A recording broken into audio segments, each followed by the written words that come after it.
من ساعه ما الاعلان الرسمي لفيلم الست، الفيلم اللي بيجسد شخصيه ام كلثوم، نزل من هنا والتريقه اشتغلت من الناحيه الثانيه جامد جدا. تريقه طالت كل حاجه، صناع الفيلم، الفكره، الممثله الرئيسيه في الفيلم وهي هنا منى زكي اللي بتجسد شخصيه ام كلثوم، وكمان التريقه طالت الاعلان الرسمي للفيلم.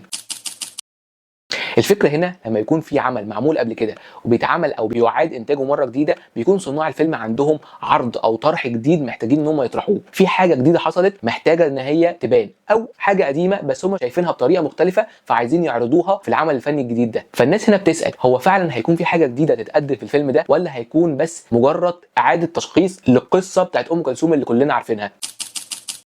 النقطة الثانية، صناع الفيلم او بالذات منتجين الفيلم. هنا الفيلم انتاج سعودي، الناس شوية رابطة ما بين ان هم اخدوا شخصية ام كلثوم وبيعيدوا انتاجها تاني، طبعا باسلوب جديد، بانتاج، بصرف ضخم، بنفس اللي حصل مع ولاد رزق. ولاد رزق 1 و2 كانوا احسن بكتير جدا من ولاد رزق 3 اللي اتصرف فيه ملايين واللي كان فيه انتاج ضخم جدا، لكن كل الفلوس دي كلها ما شفعتش للفيلم. خليته كويس، خليته جميل ومبهر وتحفة، لكن مش بنفس قوة الجزء الاول والجزء الثاني. فانتاج السعودية للفيلم خلي فيه شويه تساؤلات عن الفيلم، تخلي الناس مش مطمنه للفيلم قوي.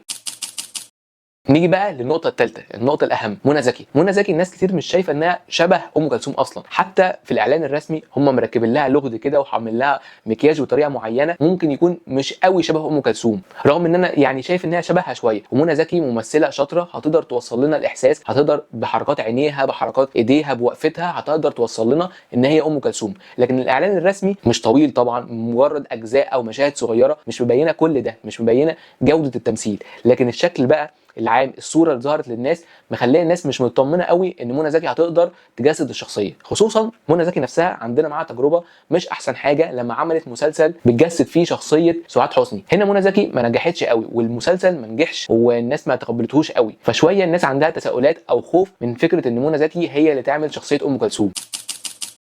بس منى زكي اخذت تريقه فظيعه فظيعه. ناس كتير شبهوا منى زكي في المسلسل بكرتون سيمبسونز، اكيد كلكم عارفينه، وهحط لكم الصوره تحت عشان تشوفوا الشبه ما بين ام كلثوم او منى زكي وهي بتجسد ام كلثوم وما بين الكرتون او المسلسل الكرتوني ده.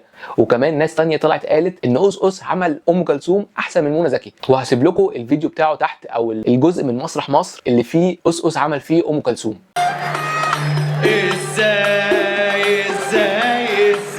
عموما احنا ما شفناش حاجه لسه، ما شفناش غير الاعلان الرسمي، خلينا نشوف ايه اللي هيطلع وراي الناس ايه. بس انتوا بقى تفتكروا الفيلم ده هينجح ولا لا؟ والفيلم اصلا لما ينزل انتوا هتبقوا حابين تخشوا تشوفوه ولا هتستنوا لما ينزل في التلفزيون عشان تتفرجوا عليه، او مش هتكونوا اصلا متحمسين تشوفوا حاجه شبه كده؟ خصوصا ان جمهور السينما اللي هو اغلبه هيبقى جين زي او جين الفا، يعني بالنسبه له ام كلثوم هو مش عارفها، بيشوف الناس الكبيره بس بتسمعها.